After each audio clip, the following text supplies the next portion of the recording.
기원전 8세기경 라티움에는 지난 영상에서 소개해드린 라틴인이 살고 있었습니다. 당시 라틴인들은 소와 양을 목축하기도 하고 물고기를 잡기도 하였으며 완두콩, 콩, 양상추 등 밭도 경작하였습니다. 그들은 비록 농지가 넓지는 않았지만 어쨌든 촌락을 생성시키며 원시 생활을 영위하고 있었는데, 그 원시 촌락들 중에서 팔라티노 언덕에 들어선 정착촌이 최초의 로마였다고 추론할 수 있습니다. 그런데 기원전 8세기가 되자 지중해가 상업활동으로 활성화됨에 따라 라티움 해안에서도 페니키아인들과 그리스인들이 찾아와 무역을 시도하면서 로마는 자신의 유리한 입지 조건을 이용할 수 있게 되었습니다. 테베레강은 당연히 테레니아해로 흘렀기 때문에 뗏목을 타고 하류로 내려갈 수는 있었지만 당시 기술로는 상류로 거슬러 올라갈 수는 없었는데요. 따라서 로마인들은 강 양쪽으로 오솔길을 만들어 교통로로 이용하였는데, 이렇게 로마는 도로를 만드는 기술이 발달하기 시작하였습니다. 그리고 기원전 7세기가 되면 각 언덕에 만들어진 촌락들이 공동으로 종교적인 축제를 만들어내면서 개별 촌락이 의미 있는 하나의 도시로 형성되기 시작했습니다.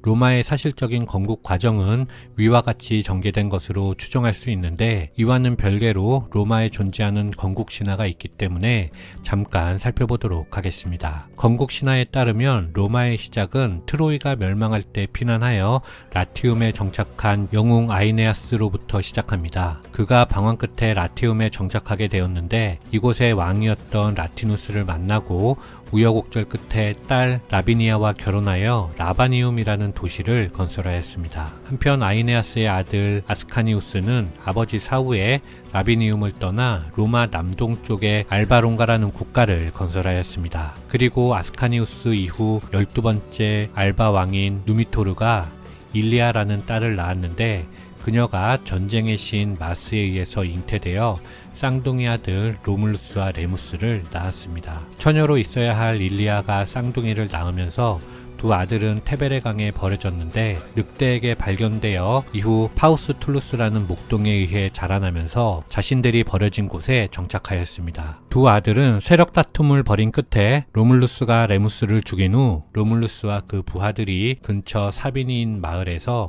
여자들을 약탈하면서 로마를 건설하였습니다. 저는 시간 관계상 엄청나게 압축하였지만 로마의 건국 이야기는 사랑과 전쟁을 적절히 섞어서 만든 이야기로 꽤 재미있습니다. 다만 제가 참고한 책에서 하이케라임 교수는 로마는 로물루스와 레무스라는 인물들이 도시를 창건한 것으로 추정할 수는 있지만, 그와 관련된 이야기는 비역사적인 허구이기 때문에 최초의 로마는 지리적 증거와 고고학적인 유물을 통해서만 추론해야 한다고 설명하고 있음을 말씀드립니다.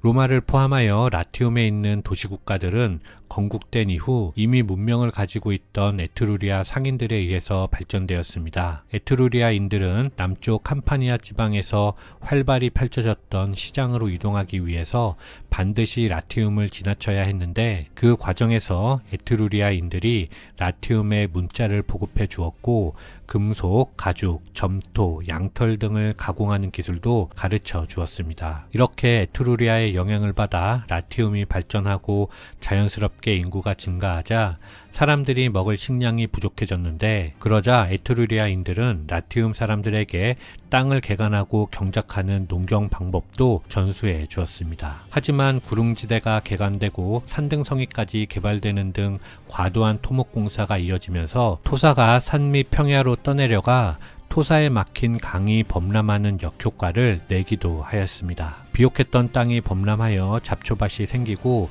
자갈이 뒤섞인 황무지로 변하는 경우가 발생한 것인데, 로마 사람들은 배수로를 만들어서 이 문제를 해결하였습니다. 이렇게 로마의 배수 체계가 갖추어지자 농업은 더욱 발전하였고, 철기 시대에 머물러 있던 라틴인들은 도시국가를 형성하게 되었습니다. 왕정 시기의 로마는 왕과 원로원, 민회가 국가를 이끄는 구조였습니다. 먼저 왕은 군 통수권, 입법권, 사법권, 제사권 등 사실상 모든 권력을 가지고 있었는데 그중 가장 중요한 것은 종교적인 권리였습니다. 종교가 왕권의 기초였던 시절이었기 때문인데요. 즉 왕의 가장 큰 임무는 신과 국민의 관계에서 국민을 대표하면서 제사를 집례하고 점괘를 받드는 것이었습니다. 전해지는 이야기에 따르면 건국 이후 공화정으로 체제가 변화되기 전까지 로마는 7명의 왕들에 의해서 통치되었다고 하는데요. 처음 4명의 왕은 라틴인과 사비니인으로서 루물루스, 누마 폼필리우스, 툴루스 호스틸리우스, 앙쿠스 마르키우스이고 다음 3명은 에트루리아인으로 타르퀴니우스 프리스쿠스, 세르비우스 툴리우스, 타르퀴니우스 수페르부스입니다. 이 중 로마는 기원전 7세기 말 4번째 왕으로 등장하는 앙쿠스 마르키우스 시기에 본격적으로 염전에 관심을 갖게 되지요. 따라서 앙쿠스 마르키우스는 소금 유통로를 확보하기 위해서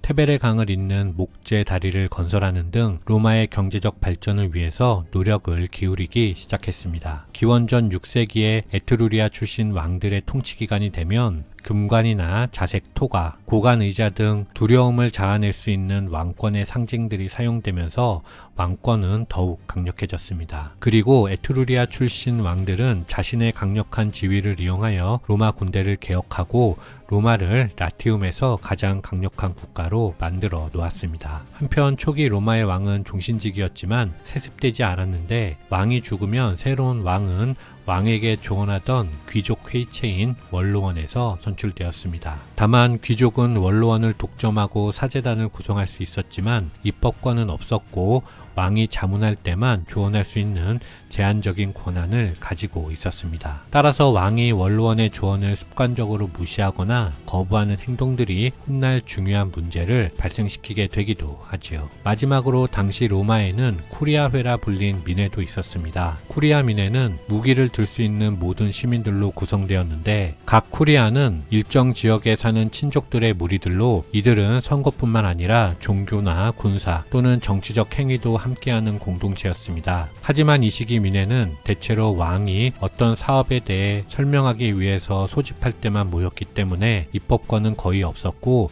그들의 역할은 주로 왕의 정책에 동의하는 것이었습니다. 왕이 어떤 법과 정책을 위반하고 집행할 때 형식상 민회의 동의를 득하여 정치적 정당성을 확보한 것이지요. 평민은 시민으로서 사회적 계약을 맺고 부동산을 소유하며 소송을 하고 민회에서 투표를 할 수 있었지만 원로원 의원이 되거나 사제가 될 수 없었고 귀족과 결혼할 수도 없는 신분적 한계가 있었습니다.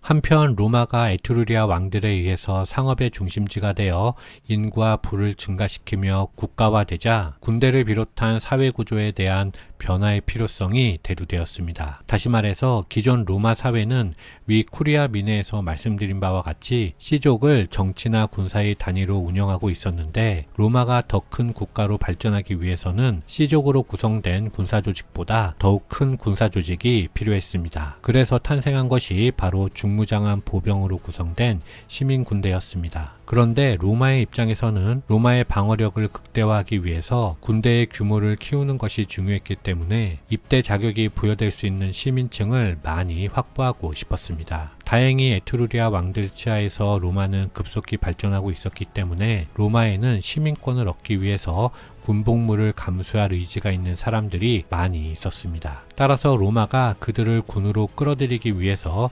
시족이라는 혈연 집단을 와해시키고 그들에게 시민권을 부여한 것이지요. 이런 조직 재편성은 비록 군사적인 필요에 의해서 이루어진 것이지만 그것은 단순히 군사적 개혁 차원을 넘어서서 로마가 시족사회에서 시민사회로 이전하고 있음을 의미하는 것이었습니다. 그리고 시족의 중요성이 사라지면서 그 반대급부로 가문의 중요성이 증대되었습니다. 다만 가문이 반드시 혈육으로 연결되어야 할 필요는 없었지요. 참고로 가이우스 율리우스 카이사르라고 할 때 가이우스가 개인 이름이고 율리우스는 시족명이며 카이사르가 가문명입니다.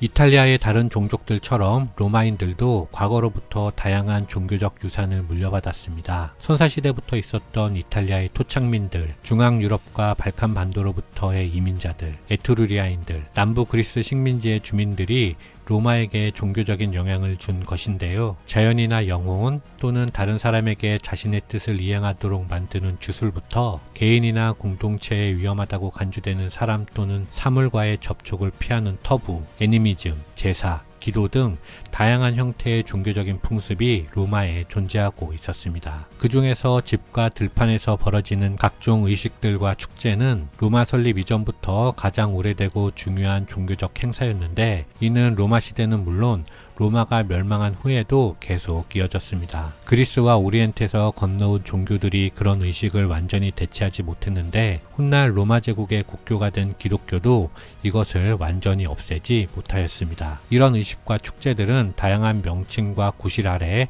이탈리아와 히스파니아의 농민들 사이에 오늘날까지도 살아있죠.